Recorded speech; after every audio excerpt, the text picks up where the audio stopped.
공식적인 행사는 아니지만 오늘이 스승의 날이기도 합니다. 구약 성경에 나타난 참 스승의 대표자는 누구일까를 한 주 동안 묵상을 하면서 아마도 그분은 사무엘이라고 청해도 과언이 아니겠다 싶습니다.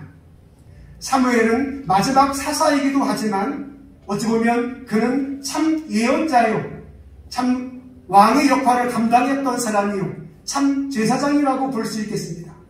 그렇다면 이 사무엘을 왜 참 스승이라고 말하는가? 첫 번째, 그는 회개를 촉구했던 사람입니다. 사무엘상 7장 3절 말씀, 그가 참 예언자라고 이야기할 수 있는 대표적인 구절이 3절이 되겠습니다. 같이 읽겠습니다. 시작. 사무엘이 이스라엘 온 족속에게 말하기를 맹난을 너희가 지우시고 여호와께 돌아오려거든 이방신들과 아스타롯을 너희 중에서 제거하고 너희 마음을 여호와께로 향하여 하나님 섬기라. 그리하면 너희를 제사를 하여내면서 건져내시리라. 참된 사사였던 그가 이스라엘 백성들을 향해서 첫 번째 회개를 촉구하는데요. 이렇게 이야기합니다. 여러분, 진심으로 여호와께 돌아오십시오. 더 이상 바알이나 더 이상 아스타롯이시나 더 이상 아세라 앞에 무릎을 꿇지 마십시오. 어찌 보면 이 예언자였던 사무엘은 이런 말을 하지 않으면 자기 입지가 더 확고해질 수 있었을 겁니다. 그럼에도 불구하고 그런 이스라엘 백성들을 모아놓고 여러분 회개하십시오. 여호와께 돌아오십시오. 이방 신전에 있었던 여러분들 다시 그 자리에 나와서 하나님께로 나오십시오.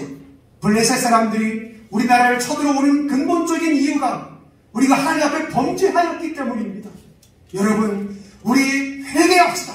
사무엘은 백성들 앞에 회개를 진심으로 촉구했던 사람입니다.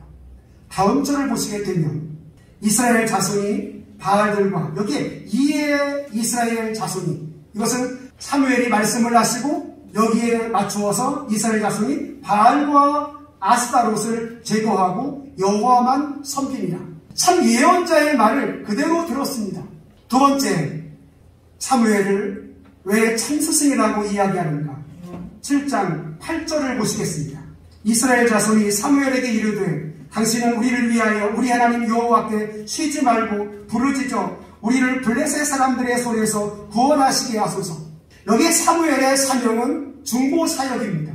다른 사람을 위해서 기도하는, 물론 여기에 이 예언자였던 사무엘은 자기 자신을 위해서도 기도하고 있지만 여전히 자기 백성들을 위해서 기도하고 있습니다. 참된 선생, 참된 예언자였던 사무엘은 끊임없이 기도하는 사역을 했습니다. 누구를 위해서? 백성들을 위해서, 블레셋 사람들이 더 이상 쳐들어오지 않기를 위해서 여호와께 밤낮으로 부르짖었다고 성경은 우리에게 말씀하고 있습니다.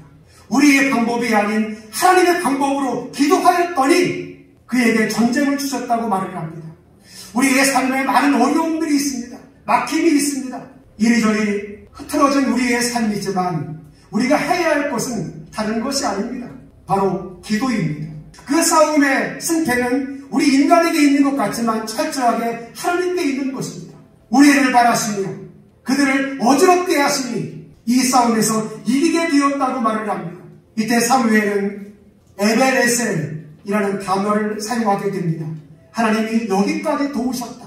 그때 그 어려운 사건이 없었다면 우리는 하나님을 버렸을 텐데, 하나님을 더 이상 믿지 않았을 텐데, 그때의 그 사건이 우리에게는 약이 되었다고. 세 번째의 사역, 사무엘은 왜 스승이라고 해도 부족함이 없는가? 그는 7장 15절을 보시게 되면 사는 날 동안 이스라엘을 다스렸다라고 말을 하고 있습니다. 물론 사무엘은 당시의 왕이 아니었습니다. 그냥 사사들에 의해서 통치될 그때였기 때문에 왕이 뽑혀지지 않았어요. 이게 먼 거리를 1년에 한 번씩 돌면서 믿는 사람들을 격려하고 기도해주는 역할을 했다는 것입니다. 백성들을 돌보는 일, 그 일에 앞장을 섰던 것을 보게 됩니다.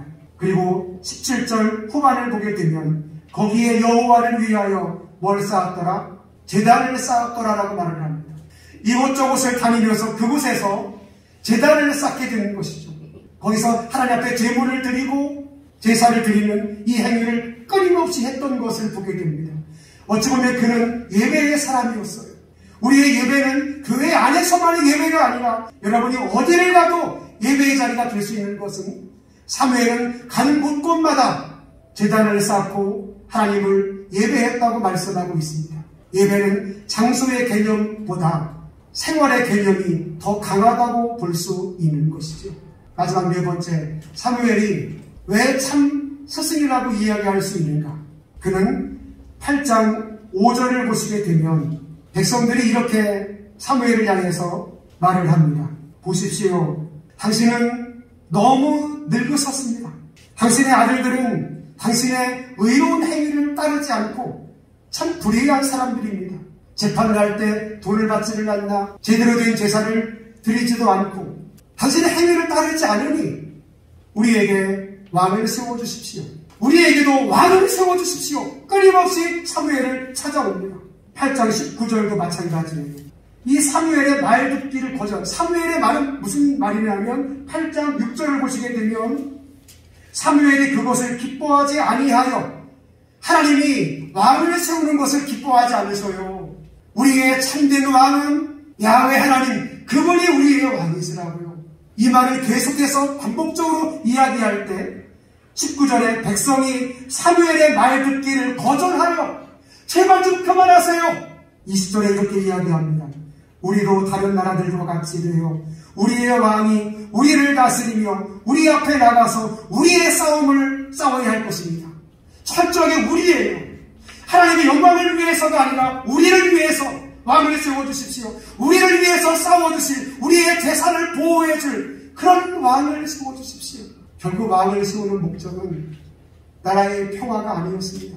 10장 1절을 보시게 되면 이에 사무엘이 기름병을 가져다가 사울의 머리에 기름을 붓고, 결국은 사무엘은 계속해서 안 된다고 이야기했지만 우리를 위한 왕을 달라고 기도할 때 사무엘이 하나님께 기도를 했잖아요.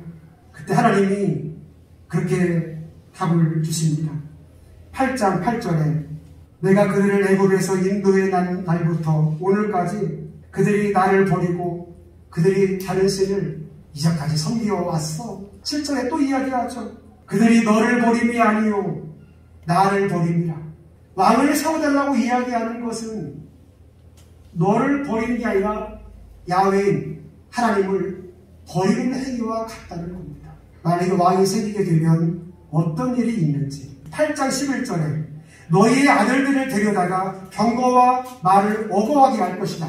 12절에 너희 아들들을 데려다가 밭을 갈게 하고 무기와 병거와 장비를 만들게 할 텐데 그래도 내 아들들을 보내겠느냐? 13절에 또 너희의 딸들을 데려다가 향료 만드는 자와 요리하는 자와 떡 굽는 자로 삼을 것이며 14절에 너희의 밭과 포도원과 감람원의 소출을 곡식과 포도원의 소산의 11조를 왕에게 드려야 될 텐데 바쳐야 할 텐데 바치겠느냐? 또 17절에 너희 양대의 10분의 1을 거두어 갈 것인데 그래도 바치겠느냐? 예, 바치겠습니다.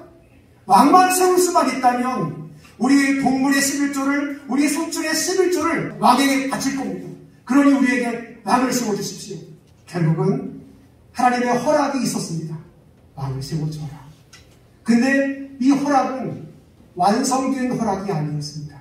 인간에 의해서 인간의 만족을 위해서 세워준 그 왕은 그의 끝이 좋지가 않아.